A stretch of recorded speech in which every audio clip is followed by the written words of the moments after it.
Yeah, what's going on, friends and family? My name is Skylent, and today we're going to be talking about the gambling, these sort of RNG progression systems that's tied to monetization here inside of video games. Now, if you've been following me, you know for the past 5 years or a little bit longer, I've been reviewing specifically, I would say my target audience would be the MMO crowd, free-to-play MMO crowd, and I also played specifically a lot of mobile games and Asian, Eastern games. So I have played a number of free-to-play mobile Eastern MMOs specifically, which are, that is a hot spot. That is a bed of chaos for a lot of really shitty monetization schemes. But ever since the beginning, I have always made it a point, especially since I did focus, and my work was at free MMOs and freemmostation.com. I wanted to talk about the monetization schemes, because these are online games, and they have to pay for their servers and their new updates, so their monetization schemes are really kind of consistent. They always try to grab you, and they're always weird. It's not just like a set price at the beginning. It's always like some sort of ongoing cost, or maybe donations of some kinds, or maybe they have cosmetic skins or seasonal events, or they have all sorts of weird ways that you can pay for these games or consume these games and then play them. But a lot of games make certain things mandatory, right? So I like to tell my audience, hey, this game is free or not or whatever, and this is the true cost of the game. So if you really want to play the game, like RuneScape is free, but you probably will buy at least 1 month of subscription so that you can then snowball and then continue to purchase with in-game currency the RuneScape bond so that you can, earn the monthly subscriber thing. So there's a couple of games like that do that system as well, like Albion Online. But anyways, so there are a number of games that do a number of different things, and I like to let you guys know about those things. Like, is this game pay to win or not? Like, I remember with Black Desert, we had a whole section of the review like that, where we really went in depth with the monetization. What is kind of pay to win, what isn't pay to win, where's the incentivization, what you might need to purchase, to really get started. A lot of people would say pets, like Black Desert is like a $10 game, but really it might be more like a $30 game for kind of like really the bare essentials of what you do need from the in-game cash out. So there's a number of different things, okay? It gets complicated, and we're not going to sit here and go over every one of those things because it's seriously infinite, and that's kind of cool. That's actually what I want to make a point about here, guys, is that there's a lot of really creative ways that you can sell your game. And a lot of people like it. Some people like some things. Some people don't like some certain things. Some people don't understand certain things. I know, like with the Black Desert Online review, a lot of people couldn't grasp certain concepts, and some things didn't matter as much as maybe I made it sound like it mattered. So when you go into these games, it is cool to see all the different monetization schemes and review them. I like reviewing them and seeing which ones are good, which ones are bad. So we have games like Overwatch, which is going to be lauded, it's going to be applauded, it's going to be talked about a lot in videos like this, where its RNG progression is actually kind of pseudo RNG progression. Like, how much you progress is based on RNG in a way, but there's no mechanical progression. You have all the characters, it's just skins. Literally just cosmetics. And even then, if you do get a duplicate, you get some coinages, you also just get coins, period. And you can just straight up purchase the cosmetics if you saved up enough coin. Now, there's some debate over how they do seasonal events. That's where they get you, and that's where the conversation could be had. But actually, that's maybe what we want to talk about here, is these RNG progression loot box systems. And I really hope this one phrase kind of just sums up everything. But from what I'm seeing in AAA games, compared to free-to-play games, which of course they're going to disguise themselves, a lot. They're gonna have all these kind of tricks. Like Black Desert Online is super complicated, but they're gonna have a lot of tricks and turns so that you can't just spend money for just raw power. That there's actually something to be gamed there. Like Black Desert Online, even if you have tons of money, you still have to play the game a ton, and you still have to actually really work with that money. You still have to actually play with your own money as an investment to do anything with that. Same thing with Albion Online, which, I mean, technically, maybe those games are pay to win. The definition's really vague, but maybe. But it's not as straightforward, and there is at least some game elements to it. And some people literally play games that are actually completely hands down pay to win because you actually use that money as an investing tool, and then you play the game from there. So that's a whole nother video to talk about, like how can pay to win games be fun? That's a different thing. But still, some games do things more creatively. And that's the point I want to talk about here. I am so not in favor of anything fucking pay to win. I am not in favor of really anything that's RNG or loot box oriented with progression. But yeah, I'll still play games like Destiny and Warframe that is tremendously, a huge amount of RNG. And I still have fun with games that might happen to have RNG progression like Clash Royale. Doesn't mean it's perfect, but there are things that are serviceable, that you can kind of get away with. The problem with what's happening now, what that everyone's talking about, isn't just the fact that there is loot crates, because obviously it was an Overwatch. Some people had issues with it, but overall, we think it's, you know, the lesser of all evils. It's really, some people think it's good. It's good stuff, and maybe it is. You know, free updates, you get all the characters, just cosmetics, you can purchase them outright. It's a pretty good system. Not perfect. I think really something like Dota is perfect because you can actually trade them and stuff like that, but whatever. So this systems that we're seeing here, these systems inside of like Star Wars Battlefront 2, something I talked about. We also have the new Shadow of War game, the freaking Middle Earth game. Forza, a number of games, especially sports games. And then of course, this has been happening for a while. So it's not just in our face now. It's just in our face maybe because everyone finally decided to talk about it, because it just happened to a couple of games in a row. That happened to be AAA, so that's good. But we have games like Battlefield 3, Battlefield 4, and Battlefield 1 that have done stuff like this. There's actually a lot of other games, but we're not going to go down that list. This has been happening in the AAA industry for a while. We've seen it creeping. If you've been watching YouTube videos and YouTube reviewers, and you've been on Reddit and so, you've seen this stuff come for a while. But my issue isn't that it just exists. That's what everyone's probably mostly talking about, is that, oh, this exists. Loot boxes are cancer. I don't think so. A lot of people have a lot of fun with loot boxes, or even games that are entirely just about loot boxes, like Warframe.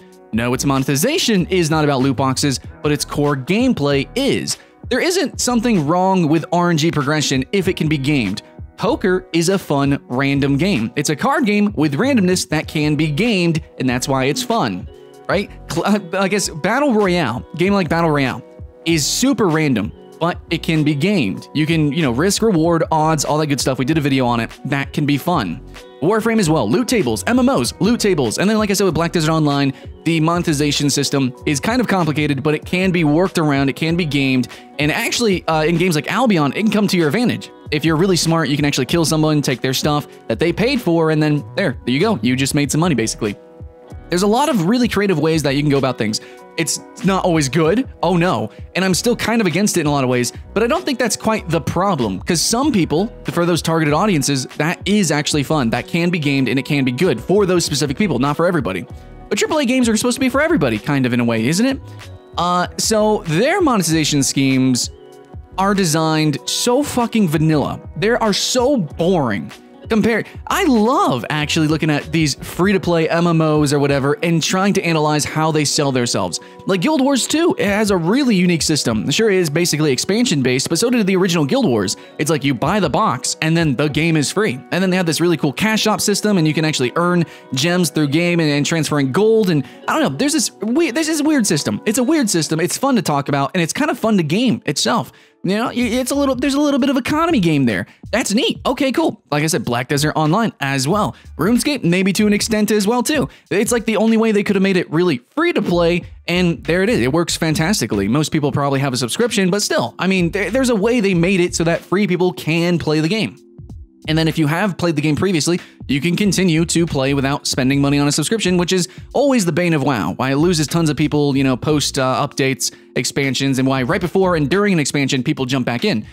So it's really cool seeing these different systems, these monetization schemes. They're not always perfect. Some of them I can't really say they're good, but a lot of them aren't really that bad. But when you have games like Star Wars Battlefront 2 that just has a so basic, in-your-face, like this is raw power. However, you can't just get this raw power. You have to go through this, you know, RNG gamble. So you got to spend lots and lots of money, or spend lots and lots and lots and lots of time. And it's just time and money. And that's the only factor into the progression. And that's not fun. There is really no choice. There's no game to be played there. There's nothing to do there, so that you can maybe excuse the monetization scheme. And that's all it is then. It's just a scheme. And I've actually called out a number of games for these sort of systems, and like I have been publicly outed by these games. They've come in my comments, they've come into the forums, the developers themselves, PlanetSide 2 looking at you, saying, no, this is not a scheme at all.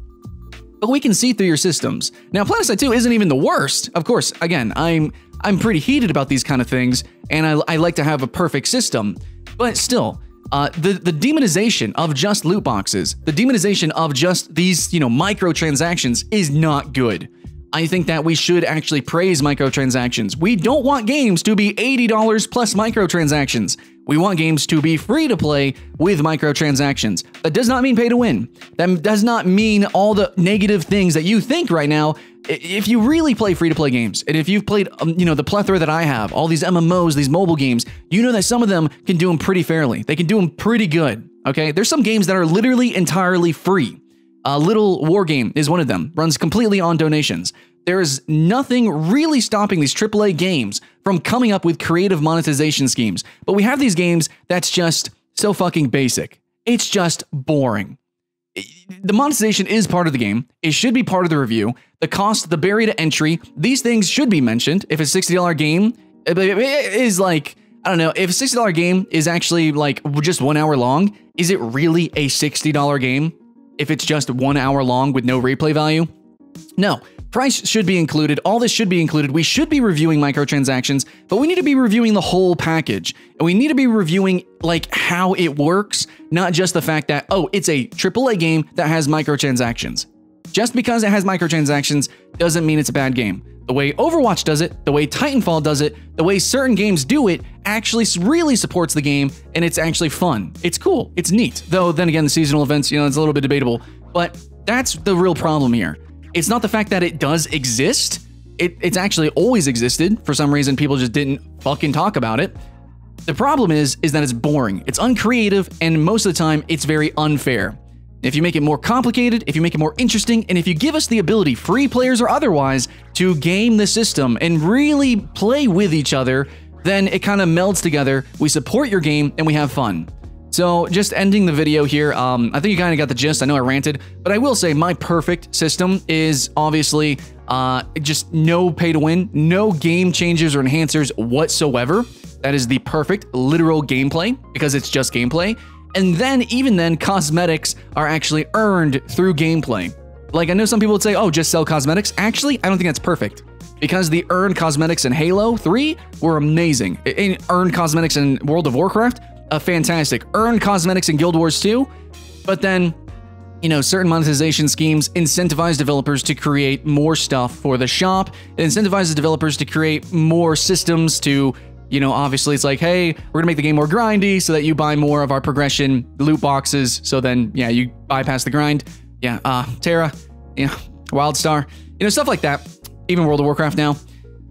Things like that suck. So in my opinion, no, I don't even think it's an opinion. It's just objective fact. If a game exists and is completely free, that is just the best game. If everything is earned in game, that is the best. So from there, everything else is kind of a lesser evil. And if you think about it like that, then you're going to really start to begin to appreciate stuff like what Overwatch does. And because Overwatch does what it does, it can afford, better servers, the competitive esports scene, blah, yada, yada. That's fine. Okay, so we can have creative systems like that. Not perfect, but then again, it does fuel something that we couldn't even imagine. And that's okay by me. And I'm fine with that. We can start there. And we can start working towards something more creative, more fair, more balanced, more rewarding, more better. That's cool. But just completely demonizing microtransactions, even in AAA games, is not a good start. But we should say that they are boring, they're not good, and from there we can do better. You can sell us stuff that we really want, that we truly, really crave, like actual expansions, actual content, or like actual fair, I guess, PvP, and maybe you can have competitive tournaments, buy-in tournaments, why not? A lot of games do that. A lot of MMOs do that. Guild Wars 2 has paid server tokens for tournaments, stuff like that. There's a lot of really creative things that you could do that directly support the things that we want. If we need to spend $1 in order to participate in a tournament that has a payout or, like some sort of global rankings and we can get a chance into esports, a lot of people do that. A lot of people do that in a lot of games, especially stuff like game battles. That exists, the different ladders. There's a lot of creative shit that you can do that directly support your game, the actual gameplay. However, the microtransactions that kind of exist now in the AAA space are just boring. They don't actually support the gameplay. They're a substitute for it, and that's not good. Anyways, guys, hopefully you now understand exactly what I'm talking about. I mean, I've wrapped it up and reset it like 3 different times, 4, 5, 10 billion different times. Either way, I just hope you had fun with the video. I hope whatever game you're playing, no matter how much it costs, I do hope that you are enjoying yourself and having fun there.